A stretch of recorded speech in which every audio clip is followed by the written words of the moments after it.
40,000 ছাত্র জনতা আহত হয়েছে। হাত নেই কারো, পা নেই, চোখ নেই। অনেককে আমরা দেখতে গিয়েছি, আমাদের সান্ত্বনার ভাষা নেই, মাথার মগজ বেরিয়ে গেছে, বাসায় ঘরে আহাজারি করছে। সেই রক্তাক্ত শহীদদের কারো মা, কারো স্ত্রী, কারো সন্তান, কারো পিতা, যাদের চোখের পানি, যাদের কান্নার কোনো জবাব আমরা দিতে পারিনি। আজকে সেই আহত ক্ষত বিক্ষত চিহ্ন নিয়ে যারা বেঁচে আছেন, কেউ হাসপাতালে, কেউ দেশের বাইরে, কেউ বাসা বাড়িতে কান্নাকাটি করছেন। প্রায় 17-18 বছরের স্বৈর শাসনের, কর্তৃত্ববাদী শাসকের, ফ্যাসিবাদী শাসকের অত্যাচারের জগদ্দল প্রত্যেককে মহান আল্লাহ রাব্বুল আলামিন 5ই আগস্ট আসমান থেকে এক মেহেরবানি করুণা নাযিল করে এই জাতির, এই উম্মার বুক থেকে সেই জগদ্দল পাথরকে অপসারিত করেছেন। আমরা আজকে মুক্ত বাতাসে, মুক্ত নতুন স্বাধীন বাংলাদেশে স্বস্তির নিঃশ্বাস ফেলছি, সমাবেশ করছি। কিন্তু সেই শহীদেরা আজকের এই নতুন বাংলাদেশ দেখতে পেল না। আজকে যারা আহত হয়ে আহাজারি করছে, তারা ঘরের মধ্যে কান্নাকাটি করছে। এই নতুন বাংলাদেশের মুক্ত মানুষের উচ্ছ্বাস, আনন্দ আজকে তারা এনজয় করতে পারছে না। আজকের এই ঐতিহাসিক সম্মেলনের পেছনে তাদের যে অবদান, তাদের যে অংশগ্রহণ, তাদের যে আত্মত্যাগ, তাদের যে রক্তাক্ত স্মৃতি আজকের এই ভোলার ঐতিহাসিক সম্মেলনে আমি শ্রদ্ধার সাথে স্মরণ করছি। আমার প্রিয় ভোলাবাসী, নিশ্চয়ই আপনারা একমত হবেন, আমরা একটা দীর্ঘ কালো যুগ পার করেছি আমাদের এই স্বাধীন বাংলাদেশে। 2006 সালে 28শে অক্টোবর মনে আছে আপনাদের, রাজধানীর পল্টনে ইসলামী ছাত্র শিবির, জামাত ইসলামীর তরুণ 7 জন যুবককে সমস্ত হত্যা, খুন, ক্রসফায়ার, রিমান্ড, আয়নাগরের মাস্টার মাইন্ড শেখ হাসিনা তার নির্দেশে লগি বৈঠা নিয়ে সাপের মতো পিটিয়ে পিটিয়ে তাদেরকে হত্যা করেছিল। নিষ্ঠুর স্যাডিস্ট সেই আওয়ামী লীগ, ছাত্রলীগ, যুবলীগের ছেলেরা মৃত লাশের উপরে দাঁড়িয়ে নাচানাচি করেছিল। সেই দিন থেকে বাংলাদেশের রাজনীতির গতিধারায় বাংলাদেশের গণতন্ত্র, ভোটাধিকার, সাম্য, মানবিক মর্যাদা, সুবিচার বাংলাদেশ সেদিন তার পথ হারিয়ে ফেলেছে। সেই 6 সালের 28 অক্টোবর থেকে 24 সালের 5ই আগস্ট প্রায় 18 বছরের এই ইতিহাস ছিল স্বাধীন বাংলাদেশের দিক কালো যুগ। এই যুগে আমাদের কোন গণতান্ত্রিক অধিকার ছিল না, ভোটাধিকার ছিল না, অর্থনৈতিক অধিকার ছিল না, বিচারিক আদালতে মানুষের প্রতি কোন সুবিচার ছিল না। শিক্ষা ব্যবস্থাকে ধ্বংস করে আমাদের ঐতিহ্য, আমাদের জাতিসত্তা, আমাদের ইসলামী মূল্যবোধকে পরিকল্পিতভাবে ধ্বংস করা হয়েছিল। আমাদের এই দেশের মানুষের ভোটাধিকার হরণ করা হয়েছিল। কি বলেন ঠিক কিনা? 2014, 18, 24 তিনটা জাতীয় নির্বাচনের ভোট বাংলার মানুষ দিতে পারে নাই। আপনারা ভোলাবাসীকে ভোট দিতে পেরেছেন? সকালবেলা ভোটের দিন অনেকে রওনা হয়েছিলেন, কিছু দূর গেলেই মাঝখানের আওয়ামী লীগ, যুবলীগ, ছাত্রলীগ, পুলিশ লীগ, এই কয় লীগ বাধা দিয়ে বলেছে ভোট হয়ে গেছে, বাড়ি চলে যাও। আমরা ভোট দিতে পারি নাই। কেউ যদি জোর করে ভোট কেন্দ্রে গিয়ে আমরা ভোট দেওয়ার চেষ্টা করেছে, জনগণ 8টা 9টার সময় প্রিজাইডিং অফিসাররা বলেছে ব্যালট পেপার শেষ হয়ে গেছে, ভোট দেওয়া যাবে না। এটা কোন ভোটাধিকার হলো? আমি সংসদ সদস্য ছিলাম, 18 সালের নির্বাচনে আমাকে আবার জামাত প্রার্থী করলো, আমার নিজের বাড়ির ভোট কেন্দ্র। সন্ত্রাসীরা আমাকে বললো আপনি ভোট দিতে আসবেন না। ভোট দিতে আসলে অসুবিধা আছে।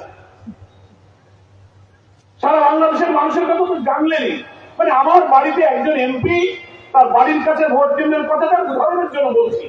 আমার বাচ্চারা, ছেলে মেয়েরা বললেন আমরা ভোট দিতে যাবো, ভোট তোমরা যাও। তারা গেল, তাদেরকে ছেঁকিয়ে দিল রাস্তায়, বলে না ভোট দেওয়া যাবে না। তারা খুব রাগান্বিত হয়ে কাঁদতে কাঁদতে কষ্ট করে বললো আমার আব্বা নির্বাচনে দাঁড়িয়েছে, আমরা ভোট দিতে পারবো না। জোর করে কেন্দ্রে ঢুকে গিয়েছে। প্রিজাইডিং অফিসার, পলিং অফিসাররা বলছে মা তুমি তো জোর করে আসছো, কিন্তু ভোট যে দেবা আমাদের কাছে কোনো ব্যালট নাই। কথা বোঝেন নাই বাংলা? 8টার সময় ব্যালট নাই। আমার আব্বাকে আমি ফোন করলাম, আমার আব্বা তখন জীবিত। আমি কারাগারে আটক থাকা অবস্থায় আমার আব্বা ইন্তেকাল করেছেন, অনেকেই আপনারা জানেন এবং দোয়া করেন। সেই আব্বাকে আমি ফোনে বললাম যে আব্বা আমি তো আসতে পারছি না, আমাকে তো নিষেধ করেছে, আপনি একটু চেষ্টা করেন তো, বাড়ির পরে ভোট কেন্দ্র আপনাকে হয়তো সম্মান করবে। আব্বা বেরিয়ে 20 মানুষ লাঠি হাতে কিছু দূর গিয়ে আমি বললাম যে আব্বা এখানে একজন সেনাবাহিনী কমান্ডিং অফিসার আছে, উনি তো ঘুরে বেড়াচ্ছেন, আমি ওনাকে ফোনে বলেছি উনি গেলে আপনি তার সাথে কথা বলছেন। সেনাবাহিনী অফিসার গেলেন, আমার আব্বার সঙ্গে দেখা হলো, গাড়ি হাত ইশারা করে থামালেন।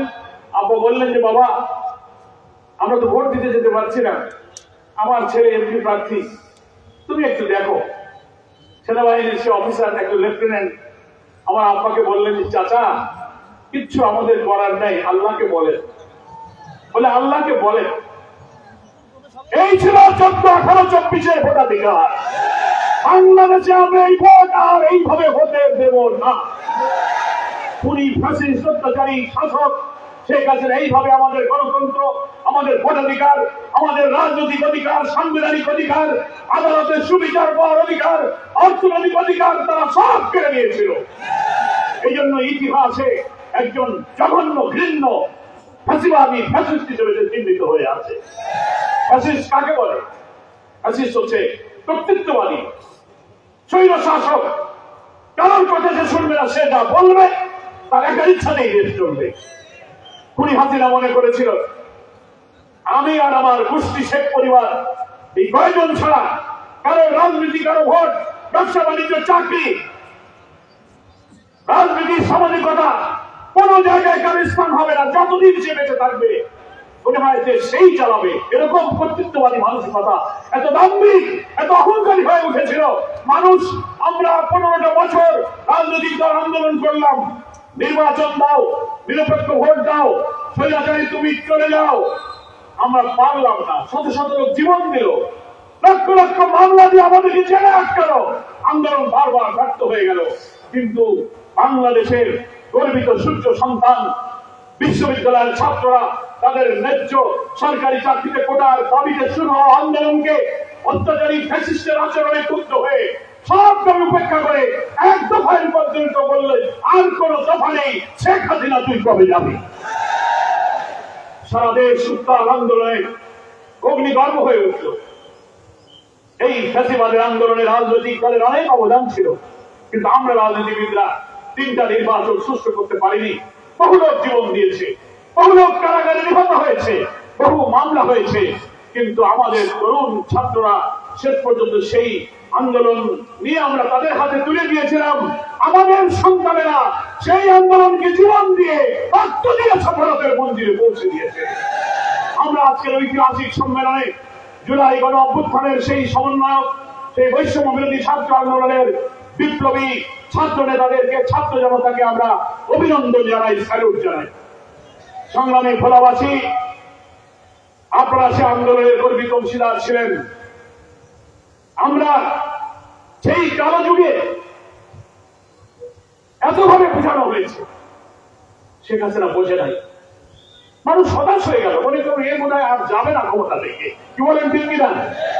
এত মামলা, এত আন্দোলন, 1, 2, 3টা ভোট হলো না, এরপরেও সে রাতের ভোট, দামি নির্বাচন, ইলেকশন ইঞ্জিনিয়ারিং, এটা সেটা করেছে, থেকেই গেল। আমাদেরকে লোকেরা বলতো যে বাবা তোমরা এত রাজনীতি করো, এর মনে হয় তোমরা ক্ষমতা থেকে সরাতে পারবা না।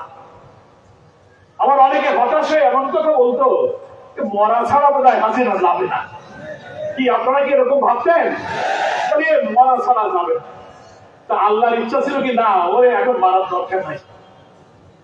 পৃথিবীতে অহংকারী, দাম্ভিক, ভিন্ন আক্রোশের, হিংসার আগুনে জ্বলে পড়া ব্যক্তিদের এই শিক্ষা নেওয়া দরকার ইতিহাস থেকে, যে মানুষের সাথে দুর্ব্যবহার করলে, অহংকারী হলে কি পরিণতি হয়। নির্লজ্জ, অপমানজনক একটা পতন এবং বিদায়ের দৃশ্য নিজের চোখে দেখে বিবেকের দংশনে দংশিত হওয়ার জন্য আল্লাহ তাকে ওই দিন মৃত্যুবরণ না করে নির্লজ্জ ভাবে পালিয়ে যেতে বাধ্য করেছে। আপনারা অনেকে জানেন ওই সময় আমি জেলে ছিলাম। আন্দোলনের চূড়ান্ত উত্থানের সময় 20 জুলাই আমাকে জামাত ইসলামের ডক্টর আব্দুল মোহাম্মদ তাহের সহ অনেক কেন্দ্র নেতৃবৃন্দ সারা দেশে আপনাদেরকে গ্রেফতার করে জেলে নেওয়া হলো।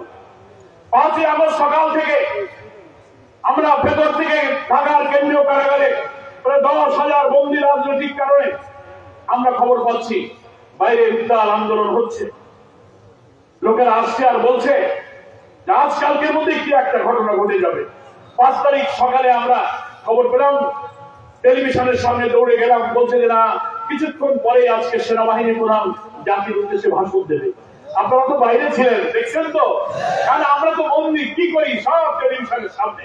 বিএনপির অনেক নেতা, জামাতের অনেক নেতারা আমরা এক জায়গায় ছিলাম, অপেক্ষা করছি দেখি সেনা প্রধান কি বলে। সব খবর আসে না, তুমুল আন্দোলন হচ্ছে, বাইরে গোলাগুলি, বন্দীরা আর কারাকক্ষে থাকতে চাচ্ছে না। হঠাৎ দেখি টেলিভিশনের স্ক্রলে নিচে দিয়ে লেখা যাচ্ছে কিছুক্ষণ আগে শেখ হাসিনা এবং তার বোন রেহানা গণভবন থেকে হেলিকপ্টারে পালিয়ে ভারত চলে গেছে। আল্লাহু আকবার, আল্লাহু আকবার। আমরা কারাগারে বন্দীরা চোখের পানিতে চিন্তায় পড়ে গেলাম। ডাক্তার তাহের ভাই আমাকে জড়িয়ে ধরলেন, একে অপরকে জড়িয়ে ধরে কৃতজ্ঞতায় আমরা অশ্রুসিক্ত হলাম। ঢাকা কারাগারের সমস্ত ঘরগুলো খুলে দিতে বললাম। মিথ্যা মামলায় আটক প্রায় 10,000 রাজবন্দী তার ঘর থেকে বেরিয়ে কারাগারের মাঠে ঘরের অলিতে গলিতে সোলানে কারাগার মুখরিত করে ফেললো। আমরা জেল সুপার, জেলার ডেপুটি জেলারকে বললাম টেলিফোন গুলো নিয়ে আসেন, আমরা এখন কথা বলবো। আমরা বললাম যে দেশ তো এখন আমাদের কথাই চলবে, কি বলেন ঠিক কিনা? সুপার সাহেবরা তো কাঁপতে কাঁপতে একটা দুইটা না 8টা টেলিফোন নিয়েছে হাজি। আমরা ডিভিশনে ছিলাম, বিএনপি জামাত আমাদের নেতারা সব বাইরে টেলিফোনে নেতাদের সাথে কথা বলতে লাগলাম। আর কি অবস্থা, ঢাকার কি অবস্থা, বলে ঢাকার পরিস্থিতি উত্তাল, হাসিনা চলে গেছে। যারা ফোন করছে ওই দিক থেকে চোখের পানিতে তারা কাঁদছে। সেনাপ্রধান আসলেন টেলিভিশনের সামনে, আমরা উদ্বেগ নিয়ে উৎকণ্ঠা নিয়ে শুনছি উনি কি বলেন। বক্তব্যের কিছুক্ষণ পর সাংবাদিকরা সেনাপ্রধানকে প্রশ্ন করছেন, আপনি যে নেতৃবৃন্দের সাথে বৈঠক করলেন সেই বৈঠকে কারা কারা ছিল? সেনাপ্রধান প্রথমেই নাম বললেন জামাতের আমির সাহেব ছিলেন। আলহামদুলিল্লাহ, হাসিনার বিদায়ের 4 দিন আগে যে জামাত ইসলামী ছাত্র শিবিরকে তুমি নিষিদ্ধ করেছিলে, 4 দিন পরে সেই জামাত শিবিরকে মহান আল্লাহ তাআলা তোমাকে নিষিদ্ধ করে জামাত শিবিরকে মর্যাদার আকাশে উন্নীত করে দিয়েছে।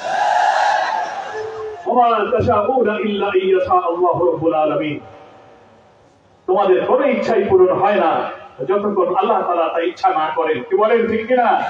হাসিনা চেয়েছিল এই 15, 16, 17, 18 বছর তো একতরফা চালায় গেলাম, কত গুলি, কত ফাঁসি, কত জেল, কত হত্যা, তাও তো থামে না।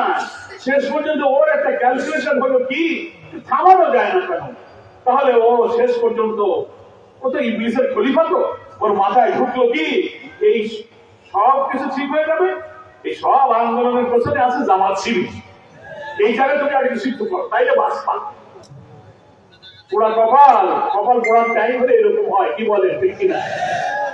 দেখবেন প্রচন্ড সাগর আর ঢেউয়ের মধ্যে ডুবন্ত কোন মানুষ যখন ডুবতে থাকে বাঁচার জন্য কিছু ধরতে পারে না। কোন শ্যাওলা কচুরি পানাও যদি ভেসে যায় ভাবে ওইটা ধরে একটু বাঁচা যায়, আসলে কচুরি পানা ধরে কি বাঁচা যায়? ও ভাবছিল জামাত শিবির নিষিদ্ধ করে বোধহয় বাঁচা যাবে, বাঁচা যায়নি। তুমি যে কি অপরাধ করেছ, কত দাম্ভিকতা, কত আত্মহমিকা তুমি দেখিয়েছ। আল্লাহ তাআলা অহংকারীদেরকে হয়তো কিছুক্ষণ ছাড় দেয় কিন্তু একদম ছেড়ে দেয় না, কি বলেন ঠিক কিনা? আমরাও অনেক সময় নিরাশ হয়ে যেতাম কিন্তু আশা ছাড়তাম না। যাই হোক, তুমি তো দেখতেছ আপনারা এই ভোলাবাসী এখানে এই দীর্ঘ 17-18 বছরের আওয়ামী দুঃশাসনের আমলে আপনার কত লোক মিথ্যা মামলার শিকার হয়েছেন। বিএনপি জামাত কোন অপরাধ কারণে বাড়ি থেকে ধরে নিয়ে নিয়ে তাদেরকে মামলা দিয়েছে, জেলে দিয়েছে। কি এমনি বলেন? আমাদের নেতারা বক্তব্য রেখেছেন। বাড়িতে বসে আপনি 4-5 জনের সাথে চা খাবেন, ধরে নিয়ে বলবে কি তোমরা নাশকতা ষড়যন্ত্র। ঘুম থেকে ধরে নিয়ে হাতে একটা টুপলা টাপলি দিয়ে বলবে তোমার কাছে বোমা পাওয়া হয়েছে। কি আজব কথা! এত অহংকারী তুমি। বাংলাদেশের সমস্ত বরেণ্য আলেম ওলামা, ইসলামী আন্দোলনের নেতৃবৃন্দ, ইসলামিক স্কলার, পীর, মাশায়েখ, তাদেরকে তুমি কারাগারে হাজার হাজার লোককে বন্দী করবে। আমাদের প্রিয় নেতা বাংলাদেশ জামাত ইসলামীর আমির মাওলানা মজিবুর রহমান নিজামী, আলী আহসান মোহাম্মদ মুজাহিদ, আব্দুল কাদের মোল্লা, মীর কাসেম আলী কামরুজ্জামানের মতো নিরপরাধ ব্যক্তিদেরকে মিথ্যা মামলা, মিথ্যা এজাহার, মিথ্যা বাদী, মিথ্যা সাক্ষী, মিথ্যা বিচারক, মিথ্যা ট্রাইব্যুনাল বানিয়ে তুমি তাদের বৃদ্ধ বয়সে ফাঁসিতে ঝুলিয়ে হত্যা করেছ।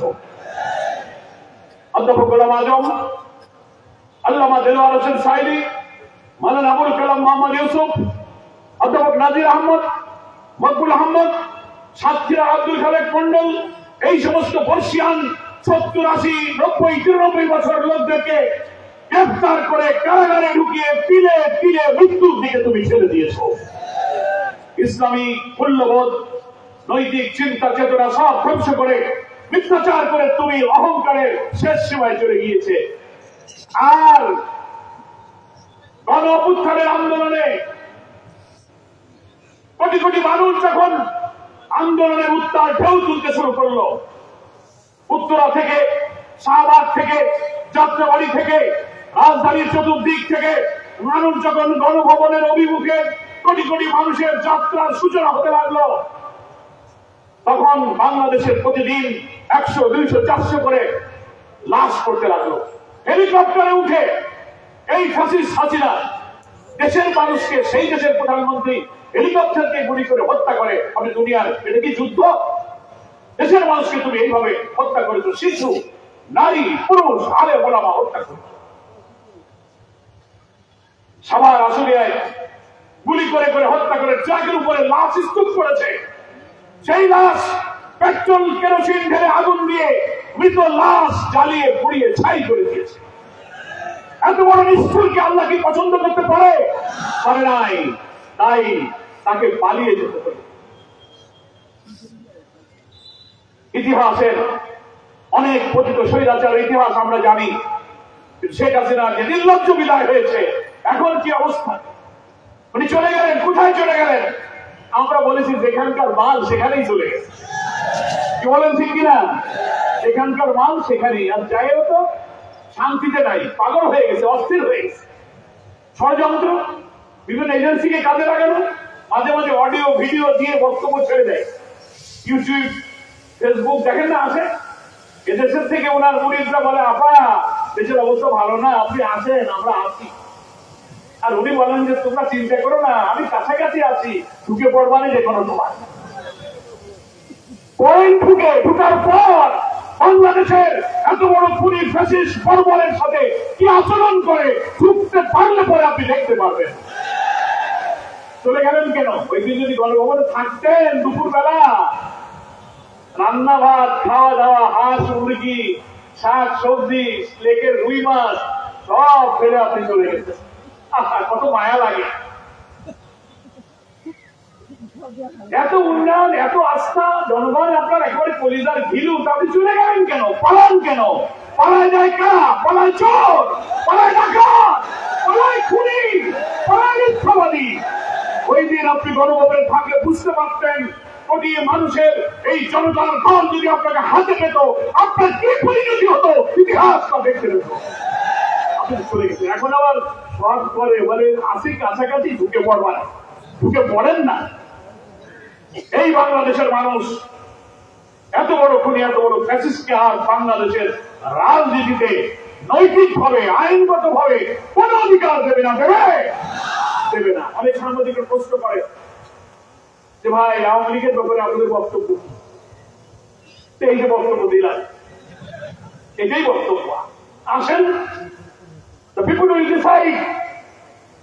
এত বড় খুনি, এত বড় গণতন্ত্র হরণকারী, ভোটাধিকার হরণকারী আলেম ওলামা, বৃদ্ধ বয়সে তাদেরকে জীবনে যারা একটা মিথ্যা বলে নাই, একটা টাকা হারাম খায় নাই, তারা হক নষ্ট করে নাই, তাদেরকে তুমি ফাঁসিতে ঝুলিয়ে হত্যা করেছ।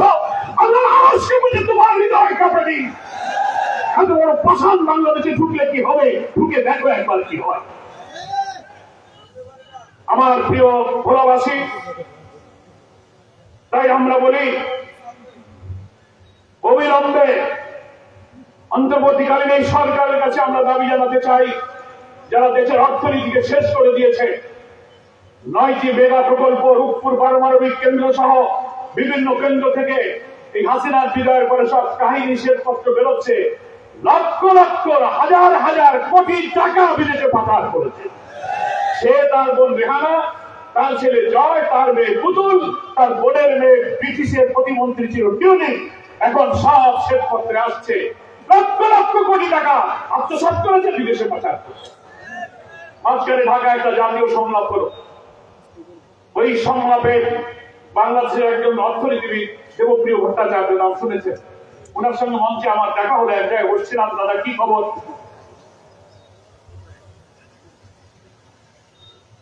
শেখ হাসিনার এই শৈল শাসন যুগের লুটপাটের জন্য একটা শ্বেতপত্র প্রকাশের জন্য একটা কমিশন গঠন করছে গভর্নমেন্ট।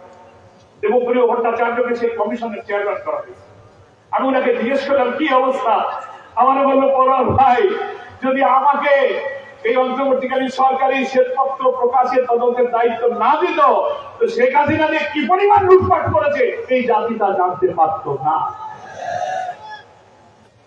না গেলে তো শুভঙ্করের ফাঁসি ধরা যায় না। কি বলেন? থাকা অবস্থায় যা উনি বক্তৃতা বিবৃতি দিয়েছেন, মনে হচ্ছে এত বড় গ্রেফতার নাই, যাওয়ার পরে সব আকাম প্রকাশ সব বেড়ে গেছে। মানবতা বিরোধী এই গণহত্যাকারীদের বিচার হওয়া উচিত। কি বলেন, ঠিক কিনা? বাংলাদেশের ট্রাইব্যুনাল গঠিত হয়েছে। আমরা বলেছি যে ট্রাইব্যুনাল তুমি বানিয়েছিলে মিথ্যা ট্রাইব্যুনাল, মিথ্যা বিচারক, মিথ্যা সাক্ষী। বিদেশ থেকে, বেলজিয়াম থেকে রায় লিখে দিয়ে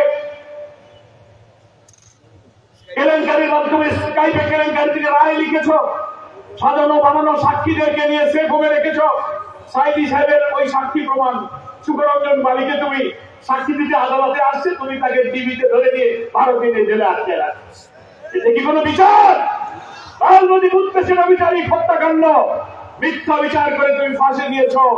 আমরা বলেছি তোমার এখন বিচার হবে। বলে যাওয়ার কোথায়? বুবুদার যাওয়ার লাগে নাই। তুমি যে ট্রাইব্যুনালে পথ দেখা গেছ, সেই ট্রাইব্যুনালই এখন তৈরি হয়েছে। আবার 226টার উপরে মামলা হয়েছে, খুনের মামলা, গণহত্যার মামলা, রেড অ্যালার্ট জারি হয়েছে, 4 পরে ওয়ারেন্ট হয়েছে, রেহাই নাই। তুমি তোমার সাঙ্গপাঙ্গদের কোন উপায় নাই। 300 এমপি এখন খুঁজে পাওয়া যাচ্ছে না, মন্ত্রীদের খুঁজে পাওয়া যাচ্ছে না। আমাদের নেতাদের ফাঁসি দিতে তো তুমি মিথ্যার আশ্রয় দিয়েছো। তোমার বিচারের জন্য কোন মিথ্যার আশ্রয় নেওয়া লাগবে না, সত্য ঘটনা দিয়ে তোমার কাম সারা যাবে। কি যাবে কিনা বলেন? বলে তুমি যে ট্রাইব্যুনালে আমাদের নেতাদের ফাঁসি দিয়েছ, নতুন গঠিত ট্রাইব্যুনালে মানবতা বিরোধী অপরাধীদের বিচারের জন্য এখন সেই আয়োজন চলছে। তুমি প্রস্তুত হও। আমরা অন্তর্বর্তীকালীন সরকারের প্রধানের কাছে আবেদন জানাই, নির্বাচন আপনি দেবেন। সংস্কারের দাবি উঠেছে, আমরাও বলেছি আপনাকে। আমাদের প্রিয় আমির জামাত ডাক্তার শফিকুর রহমানের নেতৃত্বে আমরা কয়েকবার দেখা করেছি। আমরা বলেছি আমরাও সংস্কার চাই, কিন্তু রাষ্ট্রের সমস্ত অর্গান, সমস্ত বিভাগ পলিটিসাইজ হয়েছে, করাপ্ট হয়েছে। এত বড় সব বিভাগ, সব অর্গানের সংস্কার কাজ করা এত অল্প সময়ে সম্ভব নয়। এটা একটা নির্বাচিত সরকার, জনগণের নির্বাচিত জনপ্রতিনিধি যারা ক্ষমতায় আসবে, নির্বাচিত সরকার সেই সংস্কার করবে। তবে একটা অবাধ, একটা ফ্রি, ফেয়ার, একটা ক্রেডিবল, একটা পার্টিসিপেটরি ইনক্লুসিভ ইলেকশনের জন্য নির্বাচন অনুষ্ঠিত নিরপেক্ষভাবে করার প্রয়োজনে যে বিভাগগুলো involve, police administration, electoral system, judiciary, constitution, civil administration ৬-৭টা ডিপার্টমেন্টের সংস্কার না করে কোন নির্বাচন নিরপেক্ষ হবে না। কি বলে? তাহলে আবার ওই ১৪-১৮ ২৪-এর মতো হবে।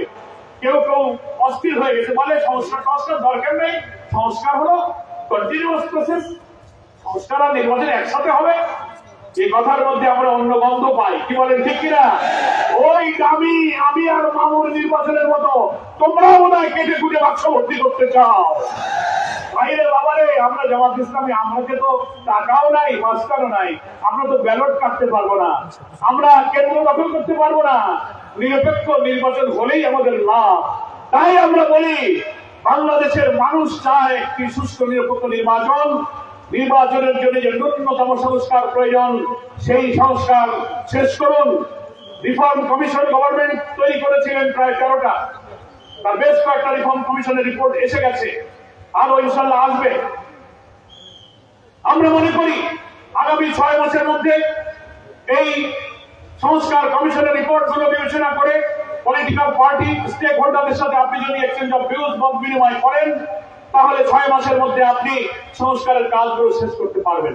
তারপর 6 মাস পর সংস্কার শেষ করে আপনি জাতীয় নির্বাচনের রোড ম্যাপ ঘোষণা করুন।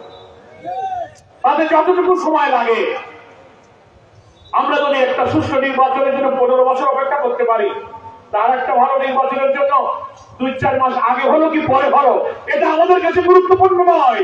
আমাদের কাছে গুরুত্বপূর্ণ নির্বাচনটা নিরপেক্ষ হবে কিনা। ততটুকু সময় দিতে জামাত ইসলামী রাজি আছে। কি বলেন, ঠিক কিনা? এই সংস্কার এবং নির্বাচন দ্রুত সম্পন্ন করুন। যৌক্তিক সময় যেটুকু লাগবে জামাত ইসলামী সে সময় দেবে। তবে এই নির্বাচনের আগে মানবতা বিরোধী অপরাধীদের বিচার কাজ করতে হবে। জনগণ এটা দেখতে চায়। আমাদের এত রক্ত, এত ত্যাগ, এত জীবনের বিনিময়ে যারা নতুন বাংলাদেশ গড়ার জন্য আমাদের মাঝে জীবন দিয়ে চলে গেল, তারা তো আমাদেরকে ঋণী করে রেখে গেল। আমাদেরকে সেই রক্তের দায়, ঋণের দায় শোধ করতে হবে না? বলেন, কি দায়? তারা একটি নতুন বাংলাদেশ করতে চেয়েছিল, এমন বাংলাদেশ তারা দেখতে চেয়েছিল যে বাংলাদেশে ক্ষুধা, দারিদ্র, নির্যাতন, নিপীড়ন থাকবে না। ভাত, কাপড়, শিক্ষা, চিকিৎসা, বাসস্থান, অন্নহীনের মর্ম ব্যথা, বস্ত্রহীনের আকুতি, নিরন্ন মানুষের আহাজারি থাকবে না। মানুষ আদালতে সুবিচার পাবে, সব ধর্মের লোকেরা শান্তিপূর্ণ বসবাস করবে। এমন এক সমৃদ্ধ মানবিক বাংলাদেশ দেখার জন্য কিন্তু আমাদের ছেলেরা রক্ত দিয়েছিল। সেই দায় শোধ করার জন্য আমাদেরকে নতুন বাংলাদেশ গড়ার জন্য ঐক্যবদ্ধ থাকতে হবে, জাতীয় ঐক্য আমাদের তৈরি করতে হবে। এখন আমরা যখন জাতিকে ঐক্যবদ্ধ করে অন্তর্বর্তীকালীন সরকারের প্রধান নির্বাচনের অভিযাত্রায় তিনি কাজ শুরু করেছেন, তখন আমরা দেখতে পাচ্ছি দেশের বিরুদ্ধে ষড়যন্ত্র শুরু হয়েছে। আপনারা জানেন তো, উনি ক্ষমতায় আসার পর 5 মাস হল, 5 আগস্টের পর সরকার পরিবর্তনের পরে 4টি কু করার চেষ্টা করা হয়েছে। জুডিশিয়াল কু, আনসার কাণ্ড, সচিবালয় আগুন, হিন্দু বৌদ্ধ খ্রিস্টানদের নিয়ে নানান ইস্যু তুলে ট্রাম্প কার্ড তৈরি করে বাংলাদেশকে অস্থির করার চেষ্টা করা হয়েছে। এই দাবি সে দাবি করে বাংলাদেশ এই 5 মাসে ভোটের দিকে যাবে, সংস্কারে যাবে, এইসব চ্যালেঞ্জ মোকাবেলা করবে। সরকারকেও বেকায়দায় ফেলা হয়েছিল। আমরা সরকারকে বলেছি, গোটা জাতি, গোটা দেশবাসী আপনার পেছনে আছে, আপনি তাড়াতাড়ি সংস্কার কাজ শেষ করে আপনি নির্বাচনের রোডম্যাপ ঘোষণা করুন। এর মধ্যে আবার দেশের বিরুদ্ধে ষড়যন্ত্র হচ্ছেই, নতুন করে আমরা দেখতে পাচ্ছি জামাত ইসলামের বিরুদ্ধে ষড়যন্ত্র শুরু হয়েছে। হ্যাঁ, কেউ কেউ আবার আওয়ামী ভাষায় কথা বলতেছে। ফ্যাসিবাদের লোকেরা যে ভাষায় আমাদের সমালোচনা করত, নির্মূল করতে চাইত, ওনাদের মুখেও এখন সেই ফ্যাসিবাদের গন্ধ পাওয়া যায়। আমরা বলি, খবরদার, এই পথ সর্বনাশা পথ। ফ্যাসিবাদী যুগের অবসান হয়েছে। এখন একটি জাতীয় ঐক্যের ভিত্তিতে স্বাধীনতা 53 বছর পরে আসুন অনৈক্য, বিভেদ, বিশৃঙ্খলা সৃষ্টিকারী কোন ভূমিকায় না নিয়ে ফ্যাসিবাদ বিরোধী জাতীয় ঐক্য আগস্টের মূল চেতনাকে ধারণ করে আমরা একটি অবাধ নিরপেক্ষ নির্বাচনের মধ্য দিয়ে এত শহীদ, এত রক্তের বিনিময়ে অর্জিত বাংলাদেশে আমরা একটি নতুন বাংলাদেশ গঠনের জন্য এগিয়ে যাই। এটাই জনগণ চায়। এবং বাংলাদেশ জামাত ইসলামী আমির ডাক্তার শফিকুর রহমান, যিনি বাংলাদেশের রাজনীতিতে সবচেয়ে আলোচিত, সবচেয়ে নন্দিত, যার মানবিক ভূমিকায় বাংলাদেশের কোটি কোটি মানুষ তার মুখের কথা শোনার জন্য, তাকে এক নজর দেখার জন্য যেখানেই তিনি যাচ্ছেন কোটি কোটি মানুষ পঙ্গপালের মতো তার দিকে ছুটে আসছে। তিনি আহ্বান জানিয়েছেন নতুন বাংলাদেশের জন্য জাতীয় ঐক্য গঠন করি এবং আমরা একটি নতুন বাংলাদেশ দেখতে চাই। কেমন বাংলাদেশ দেখতে চাই?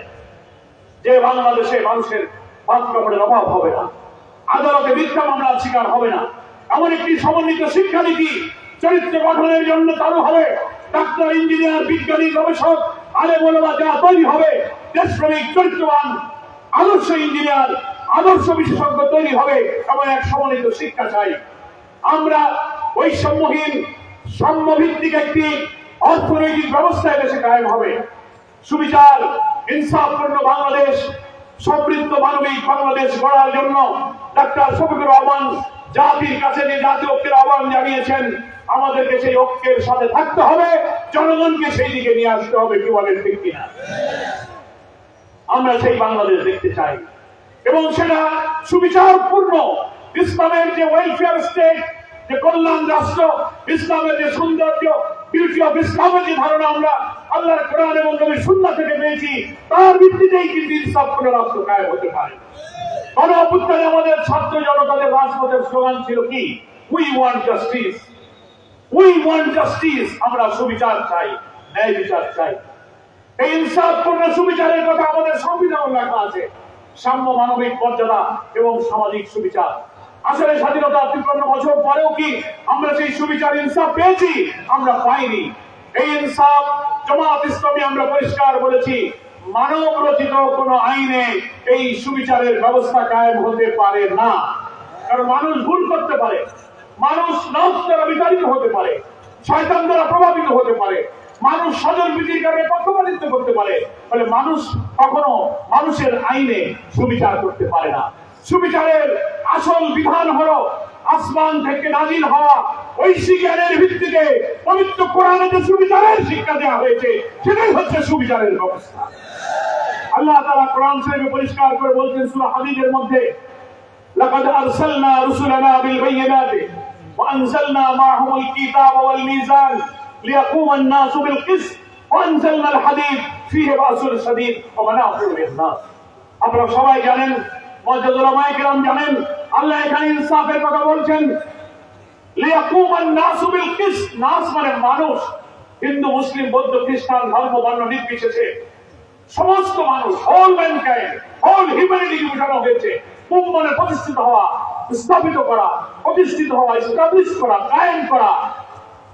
কিসত মানে হচ্ছে সুবিচার। সূরা হাদীদে কিসতের ব্যাখ্যা করা হয়েছে জাস্টিস, ইনসাফ, ন্যায় বিচার।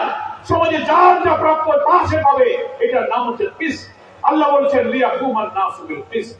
সমস্ত বিশ্ব মানবতাকে সুবিচারে প্রতিষ্ঠিত করার জন্যই আমি রাসূলগণকে পাঠিয়েছি, বাইয়িনা পাঠিয়েছি, মিজান পাঠিয়েছি, কিতাব পাঠিয়েছি।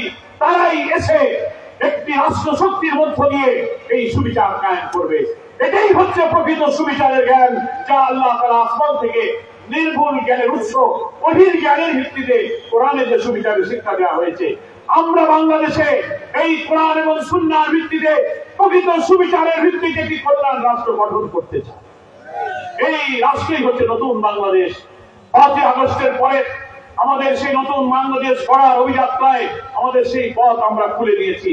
এখন জনগণের মতামতের ভিত্তিতে জনগণকে ইসলামের এই সুশিক্ষা, ইসলামের এই সৌন্দর্য, ইসলামের এই কল্যাণের দিকে জনমত তৈরি করে ভোটের মাধ্যমে নিয়মতান্ত্রিক পন্থায় সরকার পরিবর্তন করে আমরা সেই নতুন বাংলাদেশ গড়তে চাই। কোন বিশৃঙ্খলা, অট্টালিকা, অনিয়মতান্ত্রিক পদ্ধতিতে আমরা সরকার পরিবর্তনে বিশ্বাস করি। জামাত ইসলামী গঠনতন্ত্রে এই democratic system of politics, parliamentary system of পলিটিক্সকে আমরা এখানে অনুমোদন করে বলেছি, মুসলিম অধ্যুষিত জনপদে জনমত আমরা যদি জোগাড় করতে পারি, 300 আসনের পার্লামেন্টে যদি 151 জন এমপি আমরা পাঠাতে পারি, ইসলামী দল মত কল্যাণ রাষ্ট্রের আকাঙ্ক্ষী ব্যক্তিরা যদি ঐক্যবদ্ধ হয়ে আমরা এবার একটু জেগে উঠতে পারি, এই কল্যাণ রাষ্ট্র, এই নতুন বাংলাদেশ আমরা ইনশাআল্লাহ করতে পারবো।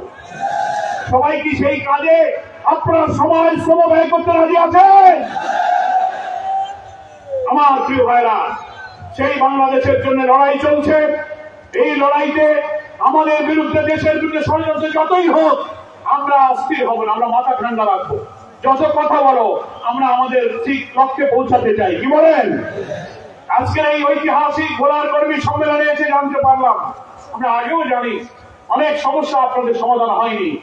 এটা কি এই মানব রচিত আইন আর এই চোর ডাকাত অসৎ নেতৃত্বের মাধ্যমে কি সম্ভব হবে?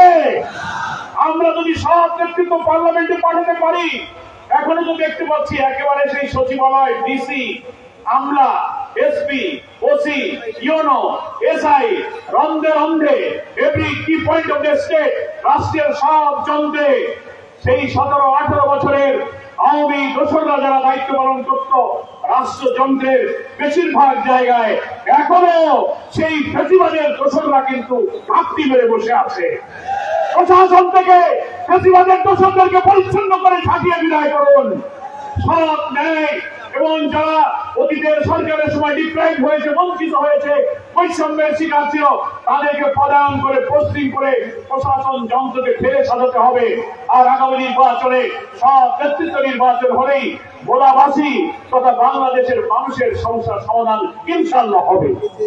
আর এটা আশ্চর্যের কথা যে ভোলা থেকে গ্যাস উত্তোলন হয়, যে মাটিতে এত বিশাল রাজস্ব, বিশাল জাতীয় সম্পদ, সেই ভোলার কোটি কোটি মানুষ সেই গ্যাস পাবে না, অন্য জায়গায় চলে যাবে। বাবা অন্য জায়গায় যাক, আমরা দেবো, আগে তো নিজে বাঁচবো। কি বলেন? ঠিক কিনা?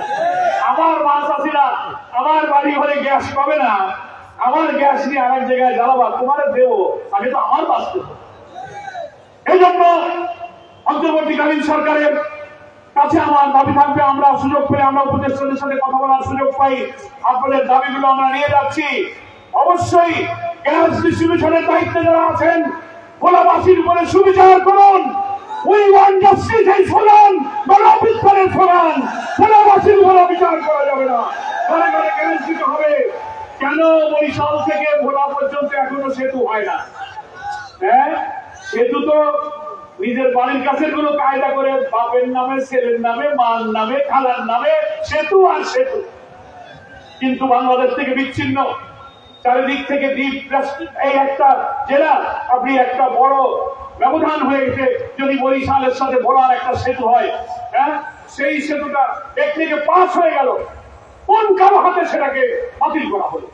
আমরা আজকে দাবি করছি, বাংলাদেশের এখন সবচেয়ে গুরুত্বপূর্ণ সেতু হলো ভোলা এবং বরিশালের এই সেতু।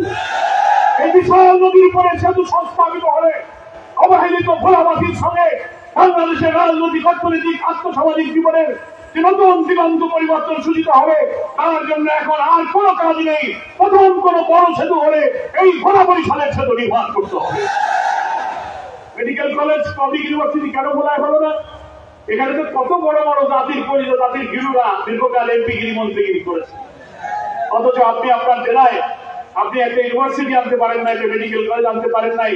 আমাদের ঢাকা থেকে এসে, বরিশাল থেকে এসে মেডিকেল কলেজ, ইউনিভার্সিটি করতে হয়। যারা ভোলা থেকে বারবার এমপি মন্ত্রী হয়েছেন, তাদের লজ্জা লাগে না? অবিলম্বে এখানে মেডিকেল কলেজ, পাবলিক ইউনিভার্সিটি এগুলো দিতে হবে। লঞ্চ টার্মিনাল গুলো আধুনিকীকরণ করতে হবে। সেতু যেহেতু নেই, নৌপথেই আমাদের এখানকার লোকদের যাতায়াত। কি বলেন? ফলে আপনাদের এই টার্মিনাল গুলোকে মডার্নাইজ করতে হবে। বিচ্ছিন্ন উপজেলা মনপুরাকে বিদ্যুতের ক্ষেত্রে জাতীয় গ্রিডের আনা লাগবে, জাতীয় গ্রিডের আওতায় আনতে হবে, দুঃখ কষ্ট লাঘব করতে হবে।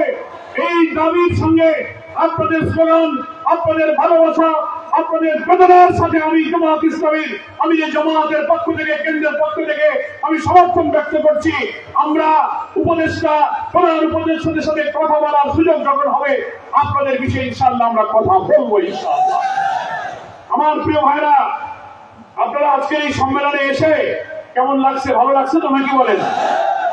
এখন চলে যাবেন না? 2-1 মিনিট বলবো, থাকলে কিন্তু খাতি দেওয়া লাগবে। দুপুরে খাতি দেবেন? আমার বাড়ি কিন্তু খুলনায়, ঠিক আছে। এক সময় বৃহত্তর এই বরিশাল আর খুলনা আমরা একসাথে ছিলাম। এদিকের নাম শুনলে আমার মনে হয় যে না, আমিও এই দিকের লোক। আমার জীবনে প্রথম ভোলা এসে আপনাদের দেখে খুব ভালো লাগলো। আপনাদের চেহারাগুলো দেখে আমি খুব স্বস্তি পাচ্ছি। আজকের এই কর্মী সম্মেলন আগামী দিনে ভোলা ইসলামী আন্দোলনকে বাংলাদেশের জন্য একটি দুর্জয় ঘাঁটিতে ইনশাআল্লাহ পরিণত করবে। 7টি উপজেলার প্রত্যেকটি ইউনিয়নে, ওয়ার্ডে, গ্রামে, পাড়ায় পাড়ায়, মহল্লায় মহল্লায় জামাত ইসলামী ইউনিট গঠন করতে হবে। যারা কর্মী তাদের পালন করাতে হবে। জামাতে ইউনিট করে নির্বাচনের আগে প্রতিটি ভোট কেন্দ্রের যত ভোটার আছে তাদের কাছে সহযোগী সদস্য খরচ করানোর জন্য বাড়ি বাড়ি যাইতে হবে। আগামী জাতীয় নির্বাচন ইনশাআল্লাহ হবে। আমরা আজকে আবার দাবি করছি, বিভিন্ন গণমাধ্যমে কর্মীরা আছেন, নিরপেক্ষ তত্ত্বাবধায়ক সরকারের অধীনে হতেই হবে। আর যেটাকে নতুন একটা আধুনিক পদ্ধতি, বিশ্বের অনেক উন্নত দেশে সেই পদ্ধতি চালু আছে, প্রায় ৬২ অধিক দেশে সংখ্যানুপাতিক পদ্ধতি, যেটাকে প্রপোর্শনাল রিপ্রেজেন্টেশন পিআর পদ্ধতি বলা হয়। ব্যক্তি মাসের এবং কারো টাকার খেলা থেকে বাঁচার জন্য প্রত্যেক দলের সমর্থনে জনগণ ভোট দেবে। ব্যক্তি ইন্টারেস্ট থাকবে না, কে কোন দলকে পছন্দ করে, প্রথমে জনমত সেই দিকে আসবে, তারপরে according to ratio of percentage ভোটের শতকরা হার অনুযায়ী যাদের শতকরা হার যত থাকবে, নির্বাচন কমিশন ঠিক রাজনৈতিক দলের সাথে আলাপ করে সেই শতকরা হারের সকল দলকে পার্লামেন্টে তাদের এমপি নির্বাচিত করবেন। তাদের সুবিধা হয় কি, পার্লামেন্টের দক্ষ অভিজ্ঞ পার্লামেন্টারিয়ান যাবে, ছোট বড় সব দল পার্লামেন্টে প্রতিনিধিত্ব করার সুযোগ পাবে। এই জন্য পিআর পদ্ধতি, Jamaat Islami electoral system reform করার প্রস্তাবে আমরা এটা সরকারকে দিয়েছি। আপনারা কি এই পিআর পদ্ধতিতে নির্বাচনে রাজি আছেন? সকল ইসলামী দল, বড় বড় দল সব রাজি হয়েছে। আর যারা একটু ডাকাতি করতে চায় তাদের ধান্দা আবার আলাদা। আমরা তো ডাকাতি করতে পারি না। এই জন্য সততা, নিয়ম শৃঙ্খলা, ভালো পদ্ধতির লোকেরাই কিন্তু সৎ লোকেরা চায়। পিআর পদ্ধতিতে আপনি নির্বাচন দিন এবং ভোলাবাসী আপনাদের 4টি নির্বাচনী এলাকা নিয়ে আমরা এখন চিন্তা ভাবনা করছি। আজকে যে সম্মেলন দেখে গেলাম, দেখা যাক ইনশাআল্লাহ ভোলার দাবি আদায়ের জন্য আমরা এখানে যেন ঐতিহাসিক ভূমিকা পালন করতে পারি। আপনারা সেই জন্য আমাদেরকে সাহায্য করবেন, ঠিক আছে? আমরা আর বক্তব্য বাড়াবো না। আপনারা দূর থেকে এসেছেন, আপনাদের সকলকে ধন্যবাদ জানাই। আপনাদের মাধ্যমে 7টি উপজেলা থেকে যারা এসেছেন, প্রত্যেকের বাড়ি ঘরে পিতা মাতা ভাই বোন আত্মীয় স্বজন যারা আছে, সকলকে জামাত ইসলামের পক্ষ থেকে শুভেচ্ছা এবং সালাম জানাবেন। আপনাদের সকলের কাছে দোয়ার আবেদন জানিয়ে, আপনাদের সকলকে মোবারক জানিয়ে, ভোলা জেলা সংগঠন যে ঐতিহাসিক কর্মী সম্মেলনের আয়োজন করেছেন, ইতিহাসে গণ অভ্যুত্থানের ইতিহাসে যেমন ভোলার ত্যাগ রক্ত ঐতিহাসিক অংশীদার, নতুন বাংলাদেশ নির্মাণে ভোলাও যেন ঐতিহাসিক অংশীদার হতে পারে, আল্লাহর কাছে সেই তৌফিক কামনা করছি। আমার তৌফিক ইল্লা বিল্লাহ। হাযা ওয়া ইন্নী ওয়াল ইলমু